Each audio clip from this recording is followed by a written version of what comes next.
Welcome everyone to this briefing brought to you by the Israel Defense and Security Forum, IDSF. In Hebrew, our name is Habitchonistim. IDSF is the leading Israeli organization advocating for strong, strategic national security-oriented policies. Our movement consists of more than 20,000 people here in Israel, including many reserve officers and operators from all branches of the Israel Defense Establishment who believe that strong national security and staunch Zionism are necessary for Israel to be the eternal homeland of the Jewish people. Thank you, of course, to all of our viewers and supporters for tuning into these war briefings. It is so important to us that we are able to share these updates and analysis with you. I'm joined today by Lieutenant Colonel Yaron Buskila, as well as Tira El Cohen, founder of the Kedma Student Villages. And we'll begin with Lieutenant Colonel Buskila, who is no stranger to our briefings in the past. You've seen him in uniform at the base or in the car, and it's a privilege to have him be able to join us in his civilian clothing. So Yaron, what can you share with us about that's happening in Gaza right now? Okay, hi, hello everyone. You catch me without a uniform right now. I just came for a couple of hours home, and I'm going to back in 2 hours from now. I'm back to my military base. So since Moshe let me know that you're following all of the details and you are well known about what's happening, almost like the chief of the staff. So I would just give you a short brief about what's going on right now.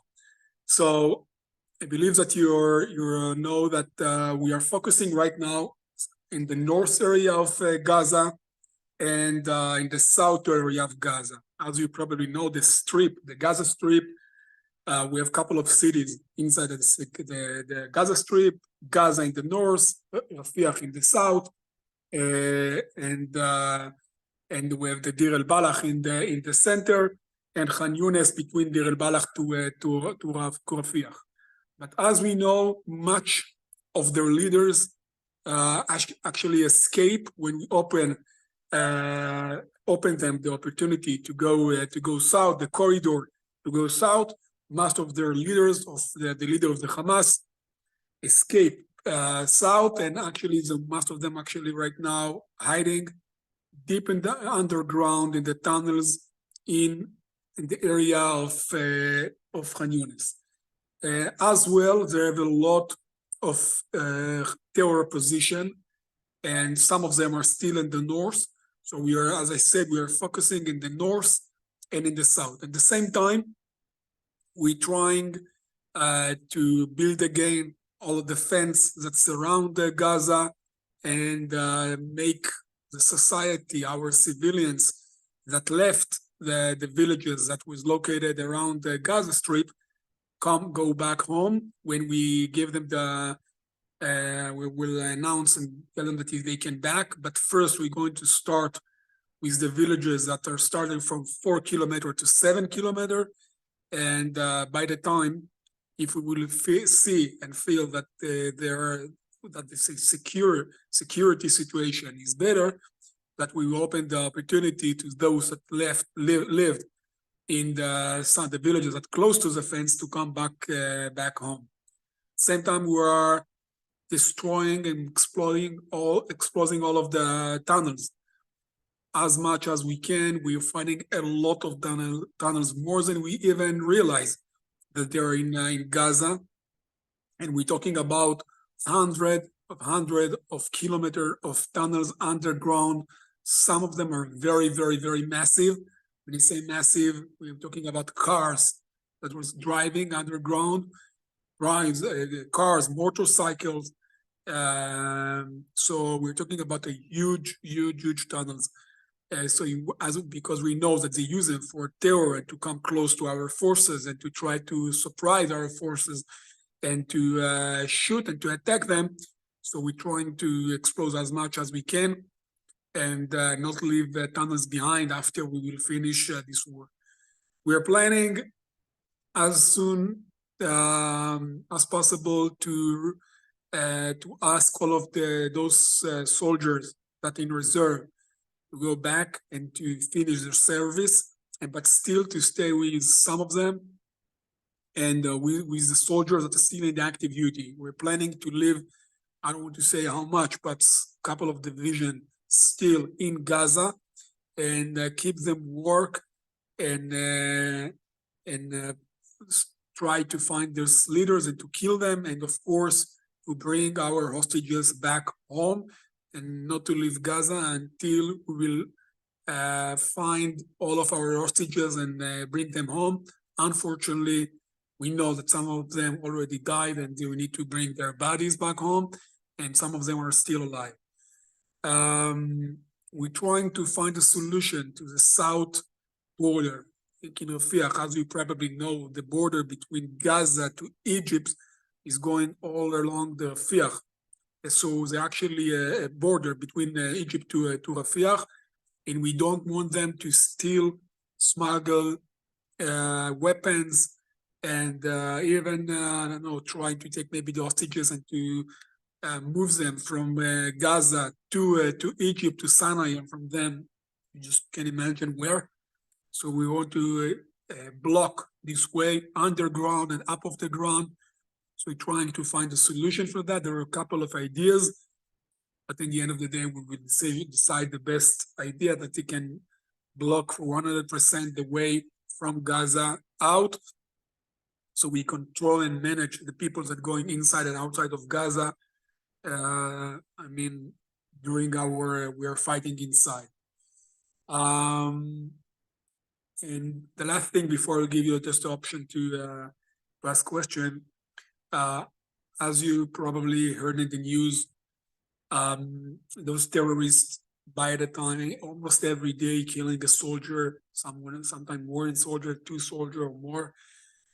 The Hamas using right now, they start to change. I mean, if we start this war, while is trying to use ordinary defense, right now using a guerrilla, and by using this guerrilla, he's just popping out from ground, shooting this anti-tank rocket, or using a sniper, and then going back to the tunnel very, very deep inside the tunnel.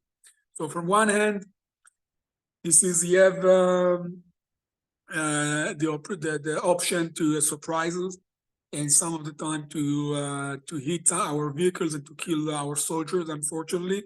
But on the other hand, once we're finding this tunnel muzzle, it's very easy to eliminate the tunnel by many material that we use. There is a lot of option to eliminate and to eradicate this tunnels, and most of those terrorists dying inside the tunnels. Now, if you have any question, I will. Yaron, thank you. Thank you so much for this briefing. We've had a number of guests in the past, including General Avivi, who have noted that the war in Gaza would kind of have two stages. The first is the major heavy operations, and then this prolonged period of kind of purifying Gaza and cleaning it up. What is the point of demarcation when we end kind of that first stage of the heavy fighting in the war and move into the second stage? Are we close to that right now, or is there a lot more heavy fighting to be done? Well, the first part of the war, the goal of the first part of the war was to destroy and to not let the Hamas the option to be the main regime inside Gaza. So right now, actually, they're not controlling the civilians. They not have any option still to control the civilians. So because they're underground, and we are those who control right now everything that's going inside, most of the things that's going inside the Gaza.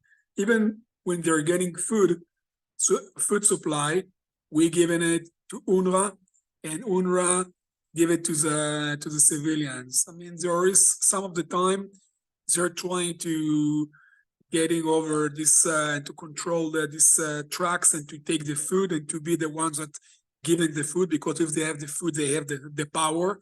They're deciding who's gonna get food and who's not. But we're trying to do our best not to give them this opportunity. Even we attacked some of the time some of the Hamas terrorists that took these trucks or tried to take this food to themselves. And so we're still working with UNRWA. I'm not saying that UNRWA is a good organization that is no, UNRWA, 99% of the people that working in UNRWA belong to the Hamas, but we made an agreement with the UN that they will be the ones that giving the food. But the second part of this of the war is focusing by eliminate the leader underground. We don't need too much forces after we destroy all of their position, after we got control of all of the Gaza Strip. We don't need all of these forces to be inside to eliminate all of the Hamas. We need a special unit, special forces that still will be there, and this is a specific work that we need to do with a specific units that know how to do that, and it will take time. I believe that it will take 1 or 2 years until we will make sure the Hamas will not be exist anymore. Thank you. One more question before we go to our next guest. We know Sunday night there was a barrage of rockets out of Gaza trying to hit Tel Aviv and the other areas in central Israel. So one of our viewers asked me a question right before the briefing. At what point will that stop? Is the stopping Hamas's capacity to send rockets, is that a major operational priority right now, or are there more pressing things in this war? Well, I don't think that we're gonna stop it. I mean, I don't think that there will be a point that we say the war was over. We will keep this war, but with but in a low, without the same amount of soldier as we started. As I said, we don't need all of that, but I think this is my opportunity, my opinion, that we cannot let those civilians of the terrorists, I mean the Arabic, the Palestinian civilians inside Gaza, go back to the north before we make sure that there is no threats against our civilians, so they can go back home. I mean, even for a moral place, I mean, we cannot let them go back before our civilians are going back. We need to make sure that our civilians can go back and they're safe, and there are no threats of rockets and no threats of anti-tank rockets against their vehicles.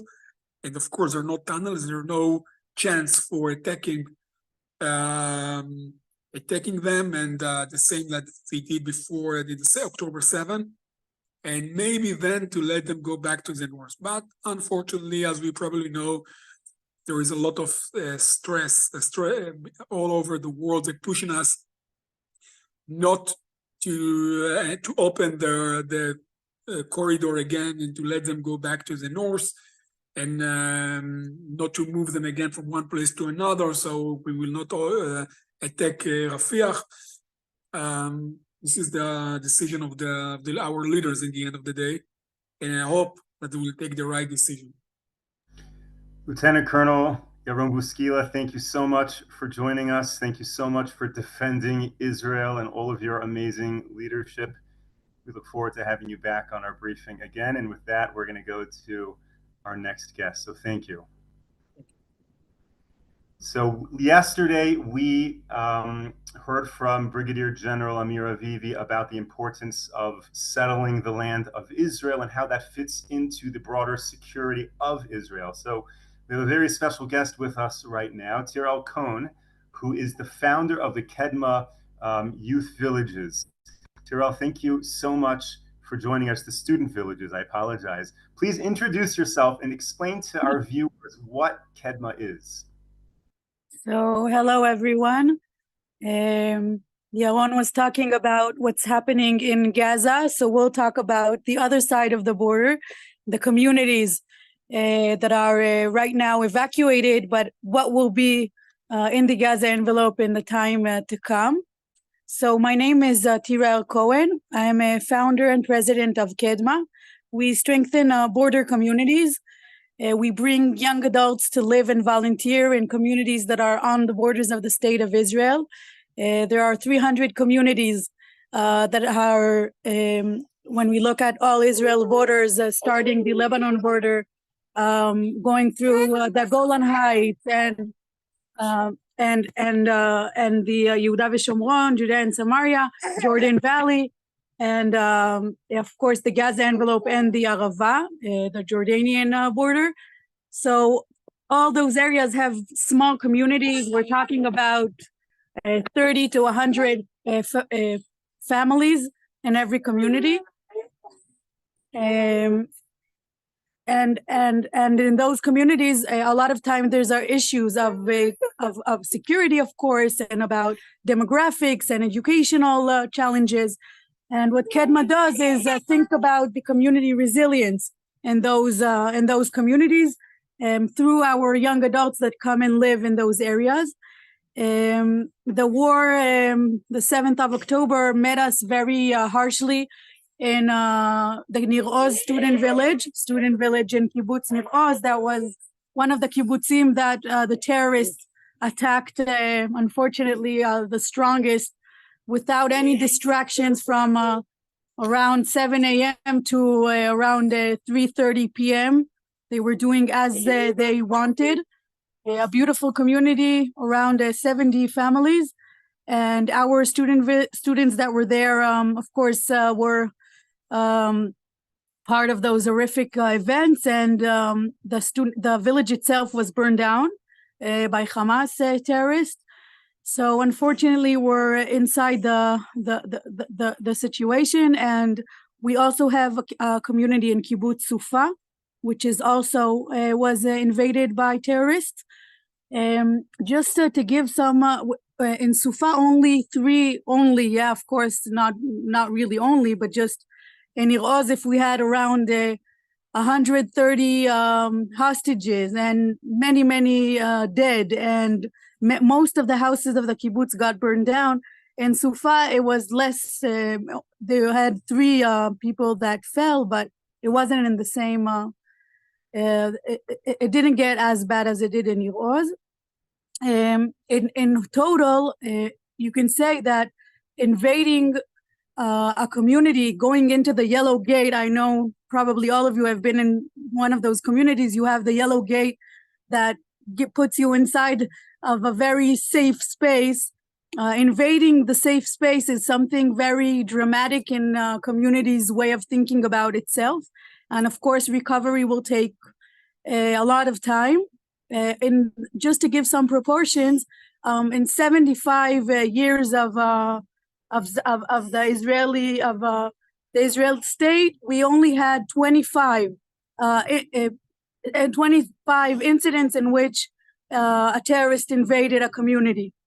And only at the 7th of October, we had in one day 22 communities that were invaded, meaning that community resilience, as we call it, trying to think about how we can help those communities continue to exist after what they've been through, is what we do these days. We also have villages on the northern border that were evacuated. Of course, they didn't suffer from the terror attack, so it's a different situation, but still they're evacuated for a very, very long time. And they don't know when they will come back home. We work in Metula, Misgavam, Shtula, Adamit. All those are communities that are right now in the fighting. Houses inside of the communities are ruined. It's a war.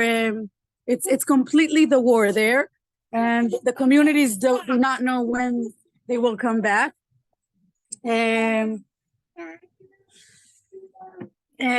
What else, Moshe? If we could focus a little bit on this idea of community resilience, meaning after what has happened, how do you build resilience amongst all of these students? Right. So of course, I'm not focused on only the students, but the communities themselves and the students as a way to address the community's needs. So when Daniel Aldrich is a professor in New York, which he is actually a Jewish with a black kippah guy. He's an international scholar in community resilience, and he studied Japan after the tsunami, and he studied 2 very similar communities, which had the whole technical things, how much the disaster hit them, how much damage was done, how big is the community, how its socioeconomical situation is. And he saw that one community survived and another did not. Survive means there's a new generation, it continues on thriving, they stayed as a community, the community continued, and others didn't. And he saw very interesting things. It was all about the ties that the community succeeded on creating between itself, with the governments and the other bodies that were trying to help, and with other communities. So when we talk about community resilience, at the end, it's all about the connections, all about the sense of community. So what we do now in Kedma is, let's take the Kibbutz Nir Oz as an example. Kibbutz Nir Oz was evacuated only in the 9th of October because there was still fighting going on for a few days, to Eilat. They have been in the hotel in Eilat ever since. You have to understand that the kibbutz community is still working, giving its all energy to the hostages situation. They had kids and women there. Now most of them came back. They still have a family that is kids and a whole family that is still in Gaza. We don't know, of course, what their situation is. And their whole energy is about the hostages situation. They have no energy left to think about the children, to think about the community events. They're still in the trauma. Our students continued the volunteering in Eilat. They went on the bus with the community and just the continuance, thinking about resilience also to the individuals and also to the community. It's as a whole is very, very important, meaning the same kid or the same older person that got a tutor from a student that was tutoring him, and it continues now in Eilat, it means a lot.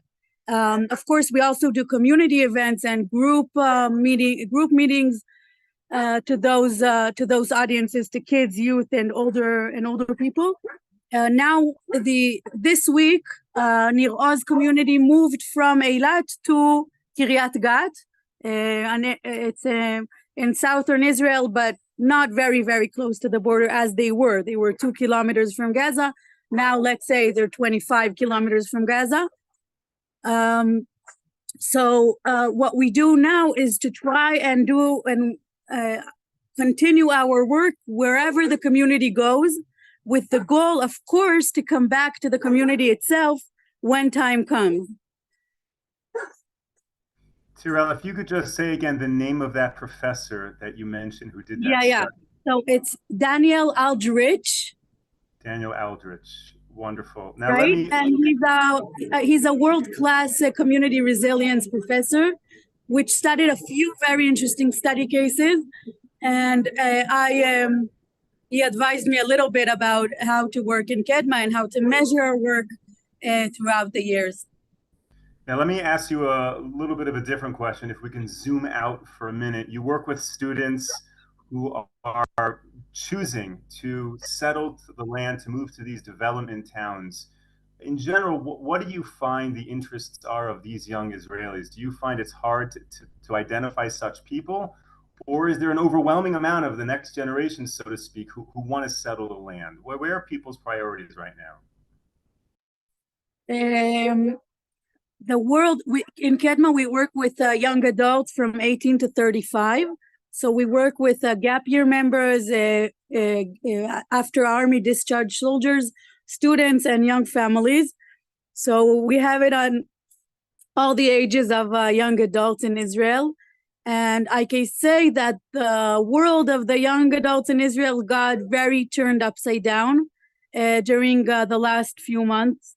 Let's say the academic year was supposed to start a week after the 7th of October, and it only started 2 days ago at the end, a delay of almost 3 months, which made a lot of, there are 300,000 students in Israel, academic students, 100,000 of them are in Miluim right now, are recruited. So the 200,000 that were left without school. in a very weird time, like a window of time with nothing to do. There's a lot of discharge soldiers that IDF didn't recruit. I don't have the reasons. Maybe our first speaker can help with that. And so their world really, really changed. And we gave the opportunity for young adults to come and join the work. It wasn't easy. The 7th of October, we have villages in Judea and Samaria and in Jordan Valley in very, let's say, sensitive locations, security speaking. And it was not easy for the parents to send them. It was not obvious. And what we see, the generation is just amazing. It's a lot stronger than the leadership, unfortunately. And we can see that people come, people volunteer. We have just created these last 3 months 7 new groups. On top of our group, 7 new groups that help communities from the Gaza envelope. And we just had so many young adults come, and so many communities want us to come now that they understand that community resilience is what will make the difference for their communities in the times to come, in the future, in the very close future. So our model really expanded because we understand that right now is the time to act. And I really can say on a very optimistic note that we have an amazing young generation in Israel, very devoted. That is so good to hear. With your permission, I'm going to share your email address with our viewers right now. So anyone who has follow-up questions, you can directly get in touch with Tirael. And the other day we heard that recruits to the IDF, the numbers are up, because despite the war, or in spite of the war, the young generation wants to volunteer for the country, wants to be active. So it's amazing to hear the same thing is true with settling the land of Israel. You have any final parting words for our audience before we close out the briefing today? I just want to say thank you for the hug we get from all over the world, because for me personally, it's been very significant. My husband is in the Lebanon border since the 7th of October. And as Kedma, we're in the citizen part of the war, and we can feel how we got closer as a Jewish as the Jewish nation. And for me, it gives me the strength to continue. So just to say thank you to you all, 409 people. It's just amazing numbers of people who care so much. So just a lot of appreciation for that hug. Thank you so much for joining us. And of course, thank you to Lieutenant For the opportunity. Stila, who was with us earlier. Thank you to all of our viewers, all of our supporters. We will be back with you tomorrow, 10 a.m. Eastern time, for another briefing. We're going to do a deep dive with the head of our research here at IDSF, Or Yisachar, tomorrow. So please stay tuned for that. Until then, stay safe, everyone. Stay strong. Take care.